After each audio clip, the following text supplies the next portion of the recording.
ফরিদপুরের ভাঙ্গা উপজেলার আজিমনগর ইউনিয়নের পাঠ্যতরাইল মাতুব্বর বাড়িতে অনুষ্ঠিত হয়েছে বিএনপির উঠান বৈঠক ও যোগদান সভা।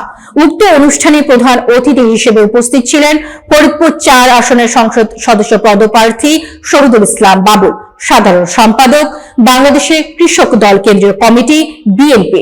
স্টাফ রিপোর্টার মোহাম্মদ জামাল উদ্দিন জানান, বিশেষ অতিথি হিসেবে উপস্থিত ছিলেন ভাঙ্গা উপজেলা বিএনপির সভাপতি আলহাজ খন্দকার ইকবাল হোসেন সেলিম।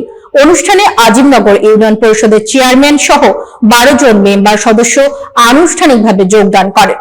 সভায় তোয়াবা আলী মাতুব্বরের সভাপতিত্বে এবং নাসির মাতুব্বরের সঞ্চালনায় বক্তব্য রাখেন রেজাউল মাতুব্বর, শাহজাহান চেয়ারম্যান, গিয়াস উদ্দিন চেয়ারম্যান, খবির মাতুব্বর সাধারণ সম্পাদক আজিমনগর ইউনিয়ন বিএনপি, মোহাম্মদ ইবাদত মাতুব্বর সভাপতি আজিমনগর ইউনিয়ন ছাত্রদল এবং শাহাদাত মাতুব্বর সাংগঠনিক সম্পাদক আজিমনগর ইউনিয়ন বিএনপি।